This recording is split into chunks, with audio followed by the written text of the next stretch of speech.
que todas las mujeres que estaban en la lista el caso de diputaciones,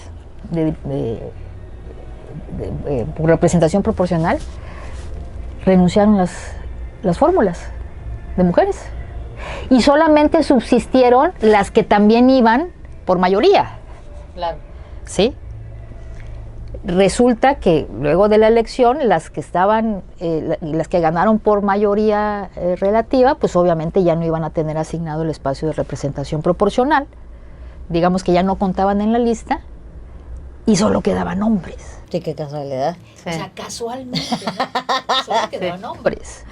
Y en el caso de los ayuntamientos, eso sí se hizo ya cuando íbamos a asignar los espacios de representación proporcional. Quiero decir que la representación del Verde primero hizo una consulta al instituto diciendo, oye, ¿qué pasaría en el hipotético caso que renunciaran todas las... ¿Qué tal? ¿Cómo están? Estamos nuevamente en su espacio Universo Violeta y hoy es un programa especial porque vamos a cerrar temporada. Comenzamos en el mes de octubre con una segunda temporada y bueno, ya les iremos platicando, pero quiero presentarles, hoy tenemos a una mujer abogada, también licenciada en Administración de Empresas, ex consejera del IEPC y bueno, muy interesante porque es una de las fundadoras del Observatorio de Participación de Empoderamiento Político de las Mujeres, al cual también yo pertenecí un tiempo, vamos a platicarlo, y bueno, está con nosotros Laura León Carballo, pero por supuesto mi querida Ale Soriano, que hoy termina temporada con nosotras. Así es, así que encantada de cerrar este ciclo con una mujer que admiro, que reconozco, que gracias a ella también se abrió un parteaguas y hicimos ahí entre la Red Chiapas por la Paridad Efectiva, que también es una gran agrupación de mujeres de la que me honro ser parte y que pues ahí se hizo el 1-2, ya vamos a profundizar contigo, mi querida Laura, pero es importante, como ya lo decía Pau, visibilizar a través de estos espacios a mujeres que a lo mejor pudiera ser que no están como tan inmersas en el tema de la política, me refiero a tener cargos públicos, etcétera, pero que también tienen una gran incidencia y han dado pues grandes aportes a favor de los derechos políticos de las mujeres. Y bueno, sí, ya al cierre, pues ya voy a comunicarles que cierro esta etapa maravillosa Universo Violeta, casi cuando ya estamos haciendo un año. Sí, un año. Otros proyectos encausan Te vamos a mi extrañar. vida. Te vamos a extrañar en Universo Violeta, obvio, pero ya te vamos a traer de invitada un día, Bueno, entrevistada. Perfecto. Pues, bienvenida, Laura, a tu Universo Violeta. Muchas gracias, Paulina, muchas gracias, Ale, gracias por la invitación a Universo Violeta y encantada de compartir las experiencias que a lo largo de mi ejercicio profesional he tenido y sobre todo pues en la identificación común que tenemos de este activismo y de esta lucha por los derechos políticos de las mujeres y por los derechos humanos, ¿no? Por el cumplimiento de los derechos humanos. Totalmente. Pues a mí me gustaría que platicaras un poco al público, ¿quién es Laura? O sea, más allá de la exconsejera, de la abogada, de todo lo demás, ¿quién es? Soy la menor de 4 hijos, soy la chunca, como me decía mi padre. Nací en Tuxtla Gutiérrez, aquí me he formado profesionalmente, tengo 2 hijos y tengo un nieto. Ay, eres abuelita, estás muy joven. Que en enero cumple 5 años, es mi adoración. Y bueno, digamos que ya he experimentado todas las etapas a las que uno pudiera aspirar, ¿no? Y en este papel de abuela, de madre, de hija, tengo la bendición de tener a mi madre con vida, mi hermano, mis hermanas, entonces somos una familia muy, muy unida y digamos que me he caracterizado o me he inclinado mucho por las actividades académicas, por el estudio, que he combinado con mi formación profesional. ¿Y cómo una tuxtleca de cepa, de pronto en algún momento tú, digo más allá de que seas tuxtleca, eso nada más fue por poner ahí a relajado el ambiente, pero ¿cómo es que en algún momento dijiste, pues me inclino primero por la abogacía, luego también estudiaste otra carrera, estaba viendo, porque para mí que solo eres abogada, entonces ya al ver tu reseña dije, mira, hay otras áreas de expertise de hecho, creo Laura. que primero estudió administración y después derecho. Fíjate que es algo Exacto, muy sí. curioso. Es muy curioso, cuando yo era chiquita siempre decía que quería ser abogada. Y me preguntaba a mi padre, ¿y para qué quieres ser abogada? Y yo le decía, es que quiero defender a los pobres, ¿no? Y él me decía, no es así, hijita, no, estás equivocada, pero bueno. Las circunstancias no se dieron para que yo estudiara Derecho. Me casé muy joven, tuve a mi hija muy joven, dejé de estudiar. Cuando yo regreso a estudiar, digamos que la opción que mi horario me permitía era la licenciatura en Administración. Después hice la maestría en Gestión Pública Aplicada, el doctorado en Administración, pero sentía que había un anhelo que no se había cumplido. Y mi formación y mi paso por el IEPC, que es de mucho razonamiento jurídico, pues me impulsaron a estudiar también la licenciatura en Derecho, que después complemento con una maestría en Derecho Constitucional y Derechos Humanos, y ahorita estoy estudiando otro doctorado en un tema que me apasiona y que me parece que es de la más alta prioridad en Chiapas, que es el tema de la negociación y mediación. Eso está muy bien. Sí, es un tema apasionante porque pues, te permite desarrollar todas esas habilidades para poder mediar en conflictos, y que en el caso de Chiapas, que hay pues conflictos interculturales, hay conflictos territoriales, religiosos, me parece que es importante la profesionalización, sobre todo. ¿Expertos No, o expertos? no, fíjate que quien da la certificación para hacer la mediación y la conciliación es el Centro Estatal de Justicia Alternativa. Y aunque en la ley está previsto que se puede dar la certificación para facilitadores privados, ahorita se ha constreñido exclusivamente para personal que trabaja en tareas jurisdiccionales. Hay que abrir, digamos, esa puerta de los mediadores privados.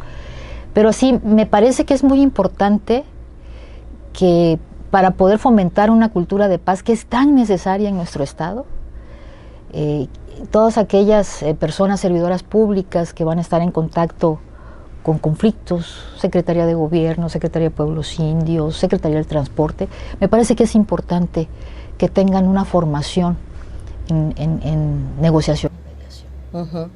Oye, y bueno, ya nos estás compartiendo también de cómo llegaste a pues estudiar esta carrera y luego Derecho.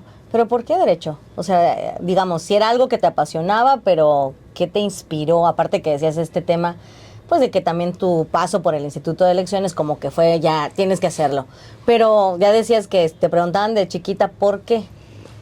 Yo siempre dije que en esta parte de las injusticias, y veía yo a muchas personas que a mí me afectaban, ¿no? Es esta sensibilidad que a veces tenemos desde niños, y quizás al ver alguna película que tenía que ver con casos llevados ante un juez, me surge esta inquietud. Hoy me encuentro a mi maestra de primaria, la maestra Maggie, de la 21 de agosto, y me dice, ¿cómo estás? LLL.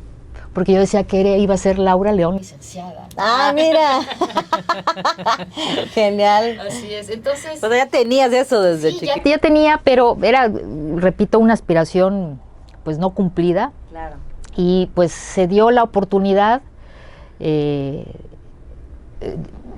Tuve alguna complicación porque se me ocurrió estudiar la licenciatura en Derecho cuando estaba estudiando el doctorado al mismo tiempo, ¿no? O sea, se traslaparon. Y aparte trabajaba, fue muy difícil.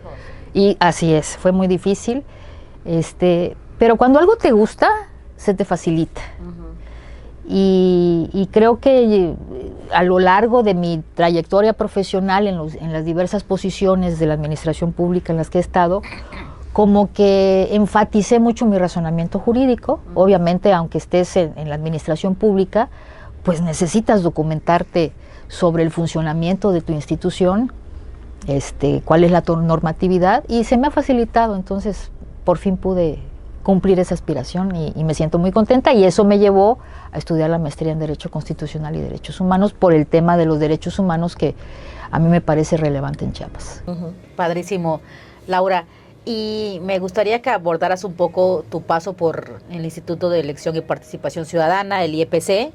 Y hay dos cosas que yo digo, obviamente tu trayectoria que tienes ahí, todo lo que pudiste haber hecho al interior de el IEPC, pero como que rescataría dos cosas que leí en tu semblanza que me interesa mucho, y porque además nosotras que somos Universo Violeta y hablamos de los derechos humanos de las mujeres y demás, dos cosas. El primero, que fuiste como la fundadora del Observatorio de participación, de empoderamiento político a las mujeres, y el que de alguna manera visibilizaste a nivel nacional en 2018 la renuncia masiva de candidatas. Así es. Cuéntanos de eso. Bueno, el observatorio surge justamente ante la preocupación, ya teníamos el antecedente de la elección de 2015. Cuéntales al público si pudieras también, aprovechando, qué pasó en el 2015. Sí. O sea, en 2015 se fundó el observatorio, perdón. A raíz de lo que ocurre. Okay. A ver, en la reforma constitucional de 2014 se estableció constitucionalmente el registro paritario de candidaturas. Que ahí te quiero decir, como off the record, por cierto, era diputada local, fui diputada local del 2012 al 2015, y vino la reforma de paridad en todo. Sí, fue la de paridad en todo, no, la reforma electoral, perdón. La reforma electoral, sí. Y nuestra constitución era de las únicas en el país que ya establecía la obligatoriedad de la paridad. Sin embargo, había un artículo, el 274 del Código de Elecciones y Participación Ciudadana, que establecía que si la excepción al cumplimiento de la paridad, que si los partidos llevaban a cabo procesos de selección democráticos, quedaban exceptuados del cumplimiento de la paridad. No. Entonces tenían, o sea, aunque era constitucional, habían dejado ahí un huequito. Habían dejado este resquicio para saltarse el cumplimiento de la paridad. Una excepción a modo. Exacto. Sí, a modo. Entonces los partidos políticos, y con el apoyo del instituto, por supuesto, obvio, encontraban eso. Entonces, cuando viene esta reforma electoral, yo propongo, aprovechando, que se derogue de una vez ese artículo. Obviamente, lo voy a decir, mayoría PRI verde, me mayoritean, y la única manera de echar abajo eso, lo sabes, es a través de una acción de inconstitucionalidad. Y tiene que ser o el Congreso local, pero pues si el Congreso lo había votado, pues no hay manera de tener el apoyo del Congreso, ¿verdad?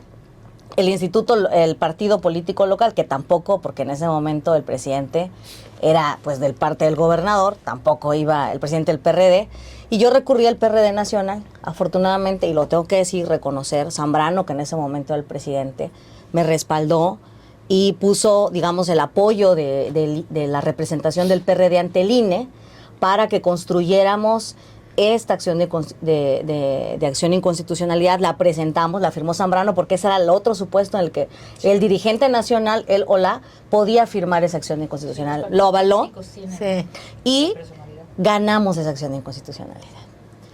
Y le mandataron al Congreso local que tenía que derogar ese artículo 274. Entonces, te lo digo porque también es un antecedente a lo que ocurre en el 2015, ¿no? Que además era una negación absurda, ¿no? Porque pues, ya está establecido en la Constitución. Pero sí, claro, bueno, los partidos siempre se resisten, hasta la fecha. Y entonces cuéntanos, 2015. Entonces, en el 2015 se da el registro de candidaturas, pero que no respondía justamente al principio de paridad. Entonces, pues levantan la voz, y entre quienes levantaron la voz fue Repare. Claro. Y esto ocasionó que unos días antes de la jornada electoral, pues tuviera que emitirse una orden, una sentencia de Sala Superior de que se hicieran de nuevo los registros respondiendo a la paridad. Obviamente generó mucha confusión porque las boletas no venían los nombres, claro, de quien finalmente fueron. Bueno, fue un caos.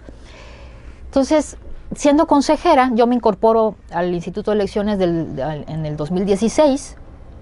Que por cierto, también ahí, todo el IEPC en la resolución, sí, mandatan que todo ese consejo se va sí, cierto. Fue un procedimiento posterior. Y en tu caso ya entras. Yo entro justamente en esa. Si no le tocó a ella, no le vayan a echar la culpa. No. O sea, me refiero, ella entra porque no, le digo al público. removieron como parte de la como parte de esta remoción que mandata la sala Que superior. era lo menos que podían hacer, la verdad. La siguiente integración inicia en 2016. Exacto, ahí es donde entra. Ok. Y yo fui designada por 3 años. Mi periodo fue de 2016 a 2019.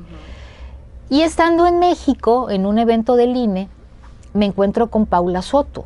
Paula Soto estaba en el Instituto Nacional de las Mujeres y justamente ella estaba encargada de la constitución de este tipo de observatorios. Y entonces tuvimos una charla y ella me dice, oye, ¿no sabes cómo he luchado en Chiapas? Regularmente lo que ellos hacían era con la dependencia reflejo en los estados, que en este caso era la Secretaría del Empoderamiento de las Mujeres.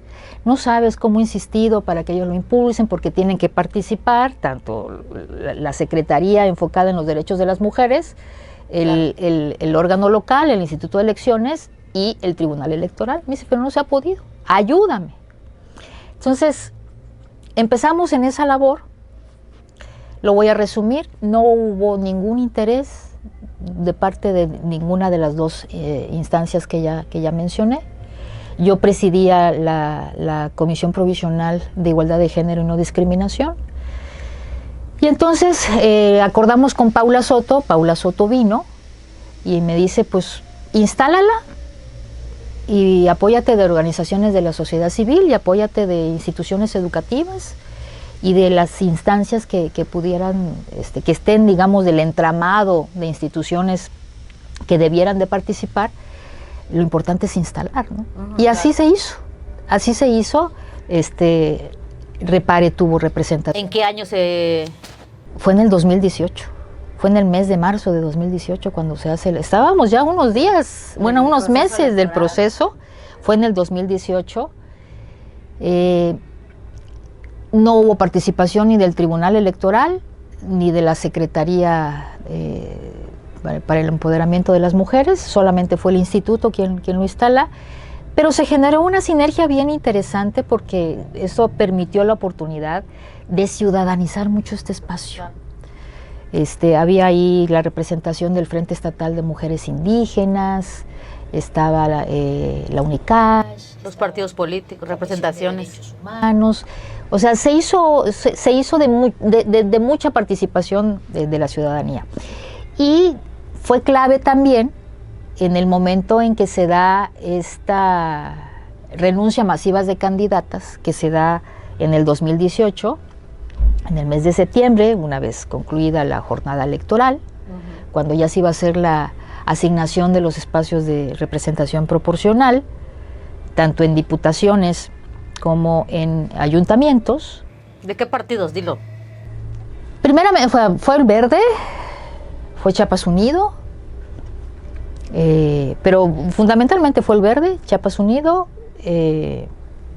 Nueva Alianza lo intentó, pero reculó después. Pero eran de las pluris. Eran de las pluris. O sea, pero realizaban todas las mujeres hasta llegar al Pero hombre. te platico lo que hicieron. O sea, es que esto fue maquinado de una manera... Muy inteligentemente, según... O sea, No, es que para hacer... increíble. Para Pero efectuar el verde el cumplimiento de la paridad, híjole. Ay, no voy a decir, iba yo a decir algo que... Pero también en el 2015 fue el Verde, Sí. el PRI, o sea, casi todos los partidos. No, menos todos. Morena, y no porque yo sea Morena, pero menos Pero Morena todavía en ese momento estaba llegando, ni siquiera... No, pero tenía tanto, pues. cumplió con toda la paridad. Es increíble la habilidad de buscar cómo violar siempre. la ley. Hasta la fecha, ¿eh? Así es. Resulta que hasta antes de la jornada electoral cualquier candidato puede renunciar. Y lo que hicieron fue que todas las mujeres que estaban en la lista el caso de diputaciones por representación proporcional, renunciaron las fórmulas de mujeres y solamente subsistieron las que también iban por mayoría. Claro. ¿Sí? Resulta que luego de la elección las que estaban, las que ganaron por mayoría relativa, pues obviamente ya no iban a tener asignado el espacio de representación proporcional. Digamos que ya no contaban en la lista y solo quedaban hombres. Sí, qué casualidad. Sí. O sea, casualmente, ¿no? Solo quedaban hombres.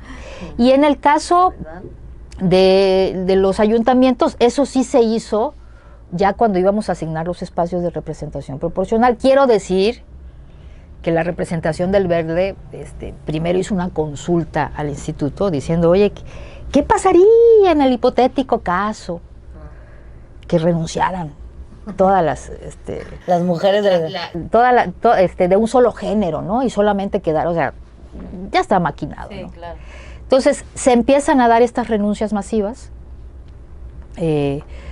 Yo como presidenta de la Comisión de Igualdad, pues soy enterada de estas renuncias y obviamente pues empezamos a advertir como solo mujeres. O sea, no está previsto en la ley, no estaba previsto, no había ningún criterio de decir, bueno, ¿qué haces Cuando pasa ya esto? no tienes para asignar, digamos, el espacio que le corresponde a una mujer, pero ya no hay mujeres, no estaba previsto. Entonces, al interior del instituto, consejeras y consejeros, pues iniciamos un debate, ¿no?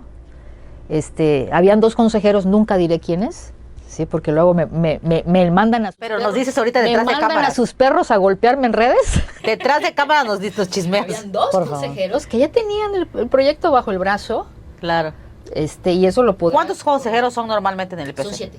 O sea, y obviamente que la votación tiene que ser mayoría, ¿no? Sí, tiene que ser mayoría. Entonces 2 ya estaban maiciados, yo creo. 2 decían, como no está previsto Altamente en la ley, probable. y se tiene que asignar, o sea, y sí había un razonamiento lógico, decir, bueno, no está previsto en la ley y tenemos que asignar, ¿qué hacemos? Lo que está prohibido está permitido, dijeron, El ¿no? asunto es que como instituto, y lo tiene el INE también, tienes facultades reglamentarias y puedes también sentar criterios que después serán calificados por las autoridades jurisdiccionales, ¿no?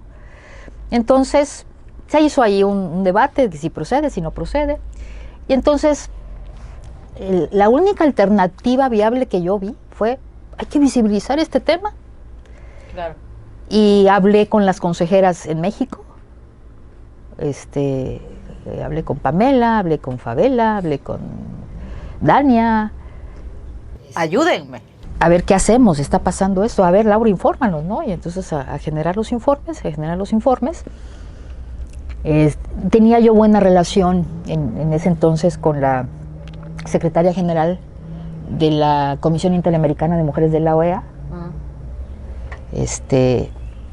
Carmen Moreno Toscano. Entonces me comunico, le mando a ella el mensaje de lo que estaba pasando en Chiapas y empiezan los pronunciamientos. Lo hizo la Comisión Interamericana de Mujeres de la OEA, lo hizo la Comisión Nacional de Derechos Humanos y alcanzó dimensiones que nunca se imaginaron. Pero al final, ¿qué pasó? Ya no recuerdo si sí renunciaron o si se... El esa IPC parte ya no hizo me algo acuerdo. muy interesante que ahorita seguramente lo va a afinar Laura, pero lo que yo recuerdo es que no se lo esperaban, como dice que el IEPC y los institutos electorales tienen facultades reglamentarias. Les dijeron sí, pero pues la única manera es que estos espacios los van a ocupar mujeres. Así sean de Otras. diferentes partidos políticos. O sea, Pero que estén en la lista. que ¿no? estén en la lista. Sí, pero si el lugar es para mujer, Es para mujer. va a ser para mujer. No, hombre, bueno, pero no sé si me O sea, finalmente esa fue la solución. Quiero decirte que vinieron 5 consejeros. A ver, nada más dime en qué entidad han llegado 5 consejeros del INE. No manches.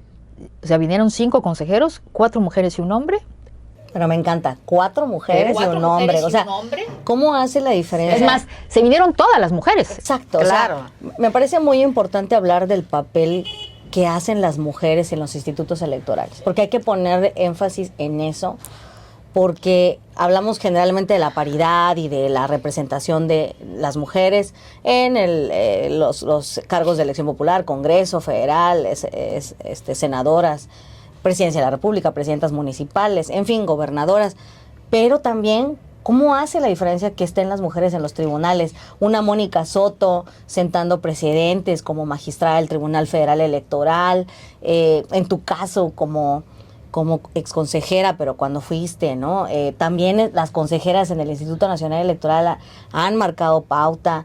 Reconocer también a la exmagistrada Fabiola Alanís, que creó este primer protocolo, María del Carmen Alanís, que creó este primer protocolo de atención de los casos de violencia política, porque no existía una legislación. O sea, sí hay que decirlo y reconocerles, visibilizar ese gran aporte y ese gran trabajo que hacen ustedes.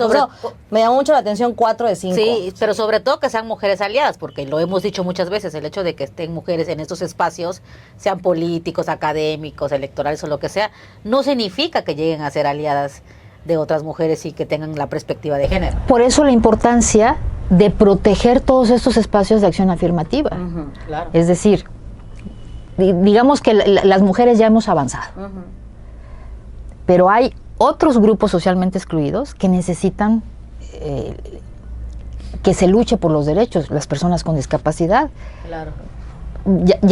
Creo que llega por primera vez al Congreso una Luzma Castillo es una chica muy talentosa, comiteca, catedrática de la universidad, no voy a hacer publicidad. No, está bien. Sí, de la universidad, sí, UDS, de mi querido amigo Víctor Albores. Ella es una chica de verdad impresionante. Digo, porque habla muy bien del empresario también, o sea, hay que hablar de esa responsabilidad. Ella ha dado clases ahí estudió ahí, ha dado clases durante años, y es la primera vez que hay una mujer, que incluso, les digo, ahorita en el Congreso justo están haciendo varias remodelaciones, porque no había el espacio, la infraestructura para la poder, accesibilidad. Para poder accesar. A mí me gustaría preguntarte algo referente al observatorio. Fíjate que yo pertenecía al observatorio representando al PRI, más o menos de 2019, 20, no recuerdo bien, hasta creo que principios del 22. Y se supone que tenía que haber, obviamente estaban las representaciones ya bastante bien amplias del IEPC, la Secretaría de Igualdad de Género, del Tribunal Electoral, de la Fiscalía, o sea, estaban las instituciones, la verdad es que bastante bien, y las organizaciones civiles. Ya en un periodo en el que ya entró la Secretaría de Igualdad de Género, el Tribunal, ya estaban se logró finalmente ya estaban todas las instituciones, o sea, bien formadas, y estaban varias organizaciones civiles. Pero yo iba como representante de un partido y se supone que tenía que haber representante mujeres de todos los partidos políticos, ya sea la que fuera la secretaria de las mujeres, sobre todo, o la secretaria general de ese partido. Y a mí me tocó un periodo que la verdad yo decía, bueno, ¿por qué hay tanto desinterés de los partidos políticos en que no haya una representante? Porque te digo que estuve más o menos como 2 años, casi 3, 2 años y medio, en el que a mí me mandan bueno, más bien yo pido ser la representante del partido, porque en ese momento ni era yo secretaria general, ni era yo la secretaria de las mujeres, era yo dirigente de otra organización del partido, pero yo, como estoy interesada en el tema, y me manda el presidente, y me dice, sí, porque tenían que firmarte un documento, mandarlo al IEPC. Pero éramos, no sé, quizá 2, 3 en las sesiones y reuniones que había presenciales, y Zoom más Zoom, porque tocó la época de la pandemia, y no había representación de los partidos políticos. Y yo decía, wow, o sea, al final de cuentas, este observatorio se hace justamente por la participación política de los partidos políticos que hay en Chiapas, y no hay representantes. Creo que a veces llegaba una del PAN, o sea, no sé, éramos 2 o 3 del universo de partidos políticos.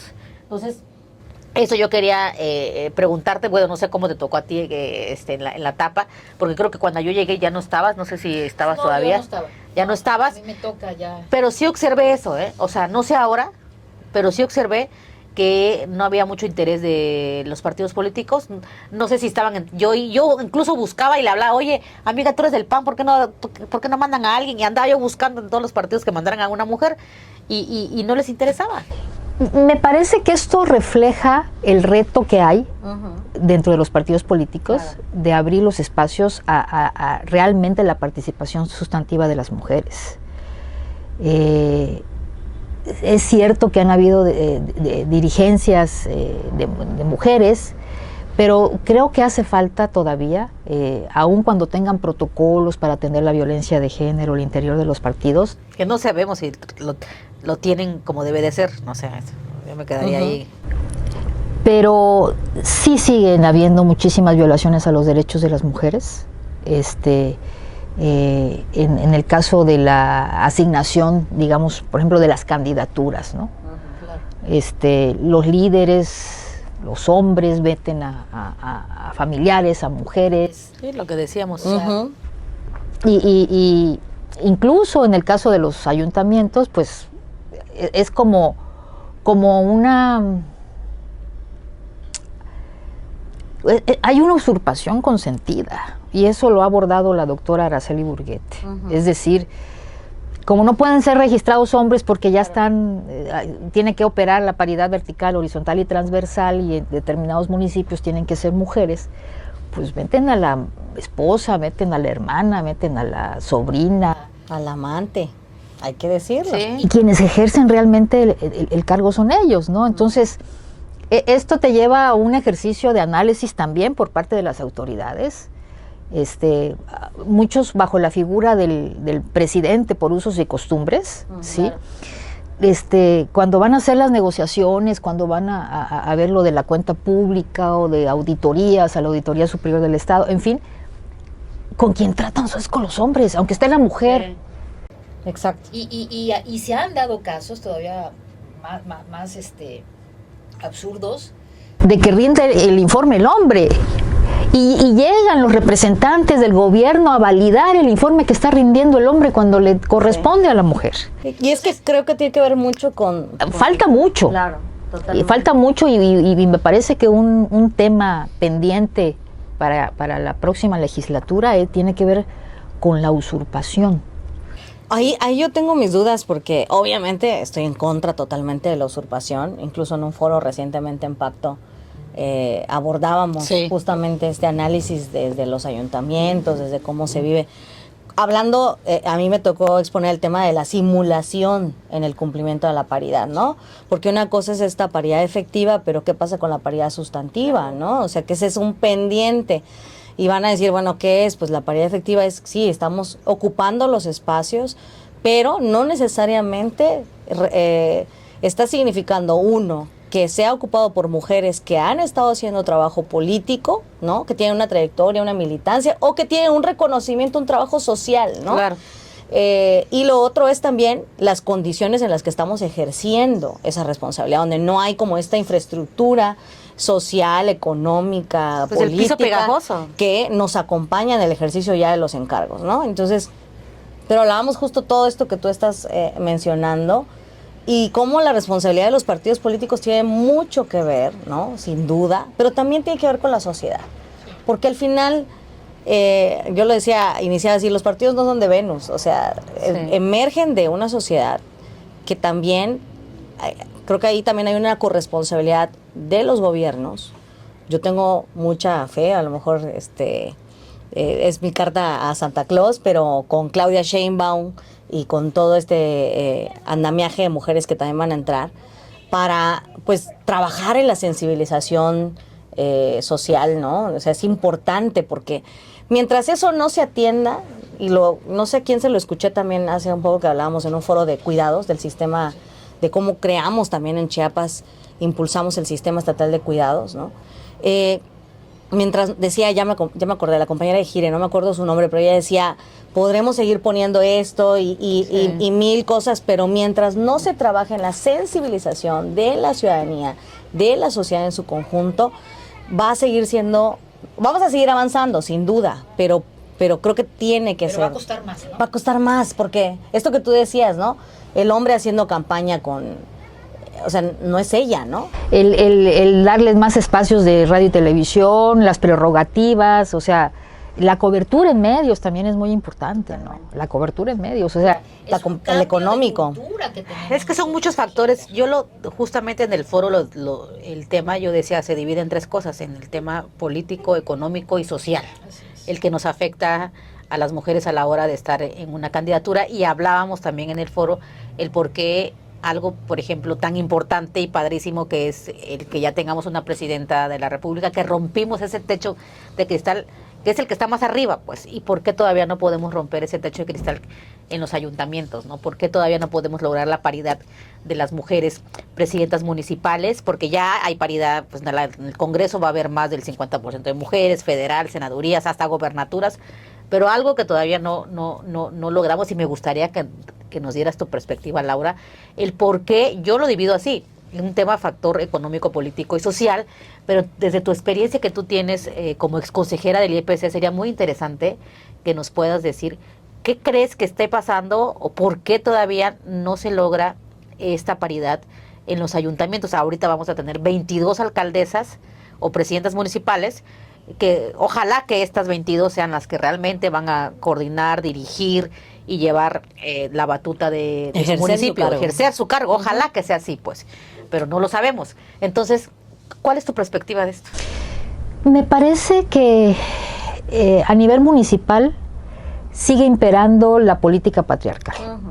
O sea, y es bien complicado erradicarla, porque ya es un contexto en donde no se da tanta socialización de estos temas que ahorita estamos abordando, y que muchas veces la mujer en el contexto municipal pues está destinada o está encasillada en el ámbito privado. Claro. Y se ha inhibido su participación. Y entonces me parece que los propios partidos políticos pues hacen sus arreglos para decir, bueno, a ver, ¿qué municipios, aunque existe Claro, totalmente. no le dejes a los municipios, haces 3 segmentos, el de alta, media y baja rentabilidad, y me parece que los partidos políticos siguen poniendo a las mujeres en donde van a le siguen dándole la vuelta. Sí. Pues ya lo vimos con el caso también de María Sí. Mandiola. Bueno, ¿sabes qué? Mira, yo quería, o sea, ya no se vuelve un tema de que el partido gane, se vuelve un tema de que gane mi gallo. Y entonces, si eso implica, ¿no?, que yo haga una alianza con este y otro partido, mira, renuncias al partido y te vas a ir en una alianza, así no se puede. Fíjate que me pareció muy interesante lo que planteaba Paulina, y que es algo que incluso se ha comentado también como parte de a ver si eso resuelve un problema, ¿no? Otras compañeras en otros estados, y creo que en algún municipio, tú lo decías como ejemplo, que solo compitan mujeres contra mujeres, ¿no? Por ejemplo, porque claro, también, o sea, es complejo, porque mientras ellos sigan, yo lo decía en mis exposiciones, son cacicazgos. Son cacicazgos que no llevan un día ni una semana, Sí, no. O sea, llevan años de alguna manera Se adueñan diciendo, de la política del municipio. esta es mi propiedad, ¿no? Mi municipio, Sí, o sea, son totalmente, franquicias, sí, ¿no? sí, sí. Entonces va mi hijo, mi hija, y así vemos varios municipios, y hay que decirlo, o sea, no debe seguir siendo. Por eso este tema de que se quite la reelección está súper bien. Yo reconozco y felicito, y que ojalá sí se concrete, porque de verdad, o sea, sí que bueno cuando se pensó desde un tema de vamos a formar para que no solo estén 3 años, sino realmente se pueda construir a un funcionario o una servidora pública en 6 años. Pero ya se volvió un abuso, ¿no? Yo creo que Totalmente. el razonamiento era bueno, es decir, vamos a premiar al que ha hecho un buen trabajo y vamos a castigar con no votar a quien no lo ha hecho. El problema es que se pervirtió, y yo te puedo decir en mi experiencia como consejera, en el caso de la elección de 2018, que los municipios en donde hubieron mayores manifestaciones de violencia es donde iban en reelección. Claro. O sea, está vinculada la reelección con las manifestaciones de violencia.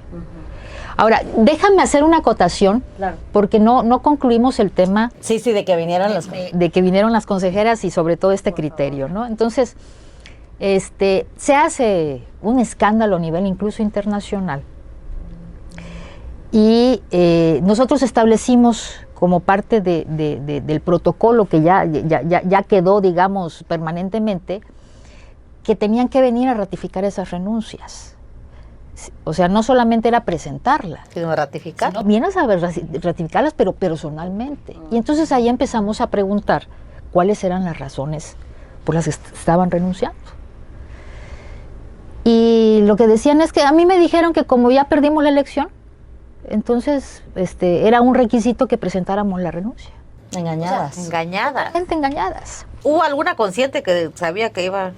Logramos, afortunadamente en el caso de los ayuntamientos, no hubo necesidad de aplicar este criterio que ahorita lo platicamos, de que como ya no hay mujeres, pues, vámonos con el siguiente partido que alcanzó mayor votación para asignar el espacio.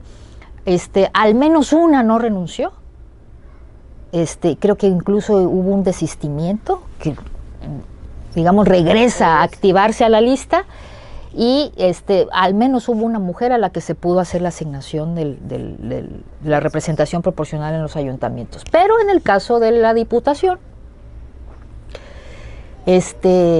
no se logró que quedara nadie, y no hubo ningún desistimiento. Además, ya no operaba porque la renuncia había sido hacía mucho tiempo, antes de la jornada electoral. Entonces, lo que hizo el INE fue ejercer su facultad de atracción. Tuvimos un acercamiento y nos dijeron, bueno, ¿qué soluciones hay? A ver, ¿qué posibles criterios se pueden emplear? Y coincidimos que lo que se tenía que hacer era sentar un precedente y quitarle el espacio al partido, al no haber a quién asignar, y dárselo al siguiente partido. Entonces, ¿por qué ejerce su facultad de atracción? Porque quería fijar un criterio desde el ámbito nacional, ¿sí? Para que cubriera como paraguas a toda la República. Lo cual está así ahorita. Sí. Pues eso está buenísimo. Pero además, el criterio fue impugnado, o sea, la asignación al otro partido fue impugnada. Por el partido, por supuesto. Por el verde, diga, hay que decirlo. Sí, el asunto llegó a sala superior y se confirmó el criterio. Entonces, dentro de los aportes que ha dado la problemática en Chiapas y la actuación adecuada del Consejo del Instituto de Elecciones y Participación Ciudadana México, ha sido justamente este criterio. Me parece que se hizo lo correcto y que sentó un precedente bien importante para evitar de nuevo un fraude a la ley, que violentara los derechos políticos. Estos temas son interesantes, ya nos tenemos que ir. Ahí sentó, sí, claro, nada más para decir, porque esto que nos ha expuesto y que fue pilar fundamental, Laura, fue el mal llamado fenómeno de las manuelitas. Sí, hay que decir por qué, porque a lo mejor también la gente, cuando pueda ir y leer sobre esto, pueden buscar referencias, y es justamente lo que se denominó el fenómeno de las manuelitas, porque en ese momento gobernaba Manuel Velasco Cuello, ¿no? Que es y el antecedente de ello fue el también mal llamado Juanitas, por Juanito en Iztapalapa, sí, con Clara Brugada, por cierto. Y que luego se convirtió en un fenómeno también de renuncias de las suplencias en las diputaciones federales, de mujeres propietarias, hombres suplentes, para que ellas renunciaran y ellos subieran, ¿no? Entonces, digo, nada más como contexto, y bueno, como dice Paulina, pudiéramos aquí... No, pero de verdad que a mí me encanta que vengan mujeres como Laura, que es una persona feminista, no sé si se asume, pero para mí es una mujer feminista, aliada de otras mujeres. Ojalá que puedas venir en una segunda temporada, Laura. Está padrísimo. Y bueno, Ale, muy agradecida que hayas estado con nosotros esta primera temporada. Te vamos a extrañar, la vamos a traer para que venga a platicar de sus podcasts y de otras cosas muy interesantes que tiene Ale en su vida política y personal. Y bueno, no sé si quieras comentar algo. Sí, agradecer, por supuesto, principalmente al 7, a Gastón, que nos abrieron este espacio. Sí. Y particularmente haber tenido esa confianza, a ti, Paulina, porque construimos juntos este espacio. Gracias a ti. Ahí estábamos, me acuerdo cuando, ¿cómo le ponemos? Sí. Y así, y entre Universo y Violeta. Sí. Es un espacio, y ahora sí que fue un hijito que construimos, una hijita que construimos entre Paulina y yo, pero bueno, hay ciclos también que se cierran, y me parece que es un buen momento este cierre de temporada, y que auguro que siga este proyecto que crecimos juntas, que lo creamos juntas, y que siga siendo de aporte, sobre todo para visibilizar trayectorias como las de Laura. Gracias. Y agradecer la confianza de todas las mujeres que han pasado por este universo, y por hacer que la diamantina Violeta siga esparciéndose en todos los espacios. Así que pues muchas gracias, y pues nos seguimos de todas formas viendo, que esto no se acaba hasta que se acaba. Así es, muchas gracias, Ale, ya casi vamos a hacer un año, y bueno, seguramente Ale va a estar con nosotras cuando cumplamos el primer aniversario. Muchísimas gracias, Laura, de verdad encantada, o sea, estoy así porque aparte son temas que me encantan estos, entonces, pero bueno, ya vendrá nuevamente. Gracias al 7 de Chiapas. Ale, muchas gracias, espero que te vaya muy bien en el podcast, que le hagas publicidad, hazle publicidad, por favor, ¿dónde te pueden ver? Por supuesto, en mis redes sociales, Alejandra Soriano, Ale Soriano R, me encuentran en todo, en X, en Instagram, en Facebook, y mi podcast, por supuesto, Casa Soriano, que hacemos en vivos, y también programas de entrevistas con mujeres también muy interesantes para visibilizar las trayectorias. Yo creo que los espacios no tienen que reducirse, al contrario, mientras más tengamos, porque lamentablemente también aquí hay una brecha, ¿no? Generalmente no se nos invita, no se visibilizan estos temas, y eso es lo que pretende Universo Violeta y los espacios que estamos creando. Así que, pues, nos seguimos viendo. Gracias al 7, gracias Laura. Gracias a ustedes, encantada de estar con ustedes. Ahí a los de producción, Luis, también muchas gracias. Nos vemos en la siguiente temporada, chao. Compartir de sí, porque no es feminista. No solo en las instituciones como la Fiscalía, la UTER, se va a poner buenísimo en cada programa. Y que las mujeres tenemos derecho a vivir libres de violencia. Eso es muy